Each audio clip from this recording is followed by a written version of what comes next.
Hello दोस्तों, आज की कहानी का नाम है सागर की बेटी। बहुत समय पहले की बात है। कृष्णा सागर नाम का एक समुंदर था। उसका तट बहुत ही सुहाना था। वहाँ समंदर का पानी बहुत ज़्यादा ऊपर नीचे नहीं कूदा करता था। ऊंची ऊंची लहरें कभी कभार ही उठती थीं। वहीं पर एक मछुआरों की बस्ती थी। उसी बस्ती में हमजा नाम का एक मछुआरा लड़का भी रहता था। छोटा सा घर, घर में उसके माता पिता और एक भाई, बस उसके अलावा और कोई नहीं था। हमजा ने जब से होश संभाला था तभी से वह समंदर को देखने लगा। उसके पिता तथा बस्ती के दूसरे लोग नाव में सवार होकर के मछलियाँ पकड़ने जाया करते थे। हमजा जब थोड़ा बहुत बड़ा हो गया तो वह भी पिता के साथ जाने लगा। वह कई बार मछलियाँ तो बहुत सारी हाथ लग जाती थीं, लेकिन कभी कभी कोई अटपटी सी चीज़ उनके जाल में आ फंसती थी।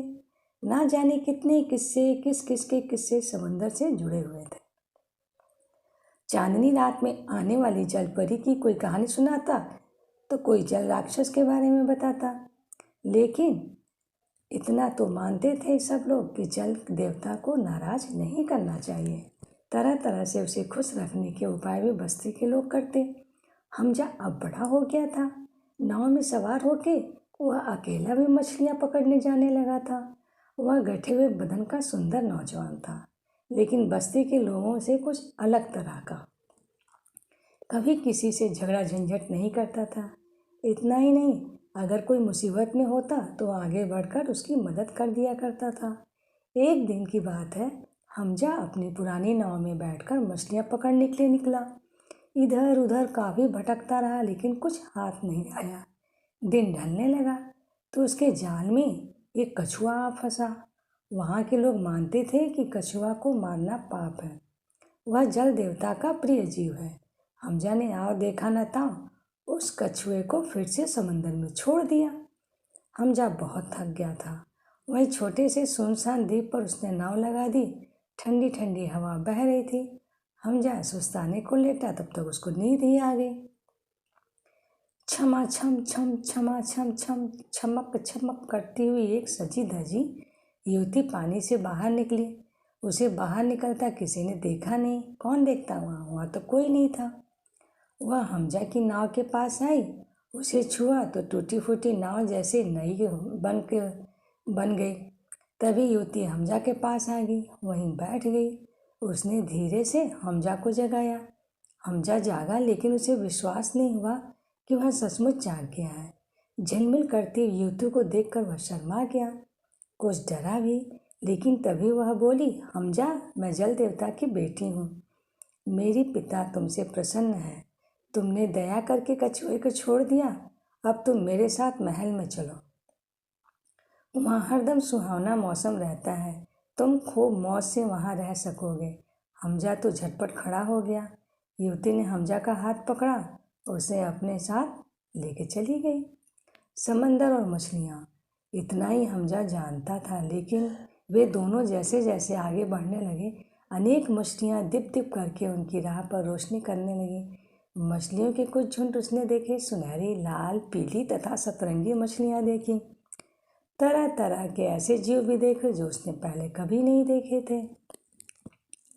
आगे चलकर जल देवता के खजाने थे। कहीं मोती तो मोती दूर तक ही बिछे थे, तो कहीं नीलम लाल पुखराज, तो कहीं सोने का भंडार था। ऐसी अकूत दौलत देखना तो दूर, हमजा की कल्पना से बाहर की बात थी। कुछ समय बाद वे महल के द्वार पर पहुँचे। वहाँ राक्षस जैसे कई जीव पहरा दे रहे थे। शार्क का मुंह खुला हो इस तरह का बड़ा द्वार था। वे भीतर गए तो उनके स्वागत से में संगीत गूंज उठा। यह संगीत ऐसा मधुर था कि उसे सुनते सुनते नींद आने लगी। महल के भीतर पहुंचने पर अनेकों जलपरियों ने उन्हें घेर लिया। वे तरह तरह की खाने पीने की चीज़ें लिए हुए थीं। हमजा ने खूब डटकर खाया और सो गया। न जाने कब तक सोता रहा। जागा तो जल देवता की बेटी उसके सामने खड़ी थी। वह उसे सब मैना कहते थे। मैना हमजा को अपने पिता के पास ले गई। देवता प्रसन्न होकर हमजा से मिले, उसे आशीर्वाद दिया, उसे महल में रख लिया। हमजा मानो स्वर्ग में रहने लगा। कोई काम काज तो था नहीं, खाने पीने को भरपूर, सभी तरह से सुखी। मैना उसे सैर सपाटे को ले जाती, वह जो चाहता वहाँ हाजिर हो जाता। समय बीतता गया, हमजा को घर की याद सताने लगी।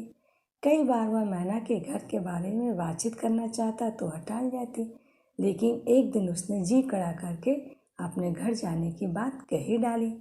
मैना बोली, जो इस राज्य में आ गया वह पृथ्वी पर वापस नहीं जा सकता, तुम वह सब भूल जाओ। हमजा अपने परिवार को भूल ना पाता। उसने किसी तरह मैना को उसके लिए मना लिया, वह कुछ उपहार अपने घर भेज सके। मैना ने बूढ़े कछुए को उसके लिए तैयार किया, क्योंकि कछुए की कई मछुआरों से दोस्ती थी। मछुआरे हमजा और उसके बाप को जानते थे। इस तरह उसने ढेरों कीमती उपहार भिजवा दिए, लेकिन घर से बहुत दूर चले जाने पर भी घर की याद कहाँ भूल रही है। रह रहकर घर, उसमें रहने वाले लोग और वहाँ की एक एक चीज़ सामने आया करती थी। आखिर तय हुआ कि मैना बूढ़े कछुए की मदद लेगी। माँ अगर आने को तैयार हो गई तो निर्जन द्वीप तक नाविक उसे पहुँचा देंगे, फिर मैना उसे महल में ले आएगी। और ऐसा ही हुआ।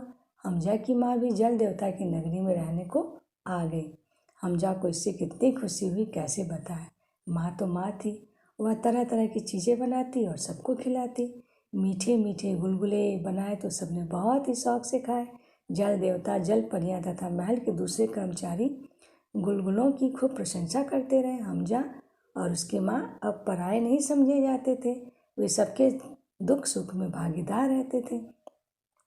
हमजा के यहाँ भंडारा खुला रहता था। माँ काई, शैवाल और पौधों की बहुत सी खाने की चीज़ें तैयार करती रहती। कितने ही जीव अब अपने से छोटे जीवों को नहीं मारते थे, क्योंकि पेट भरने के लिए उन्हें माँ की रसोई में भरपूर खाना मिल जाता। हमजा का स्वभाव था हर किसी की मदद करना। वहाँ के निवासी उसे दोस्त हमजा कहने लगे थे। मछुआरों की जिस बस्ती में हमजा का बचपन बीता था, उसके भी तो जैसे भाग ही जाग गए थे।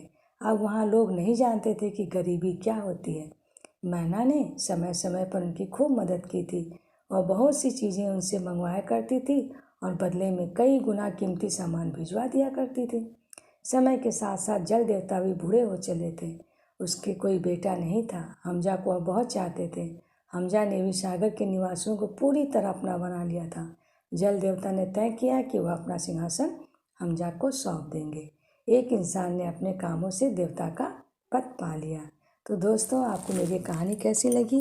मेरी कहानी को ज़रूर से इस वीडियो को लाइक करें और मेरे चैनल को ज़रूर से सब्सक्राइब करें। धन्यवाद। Thank you.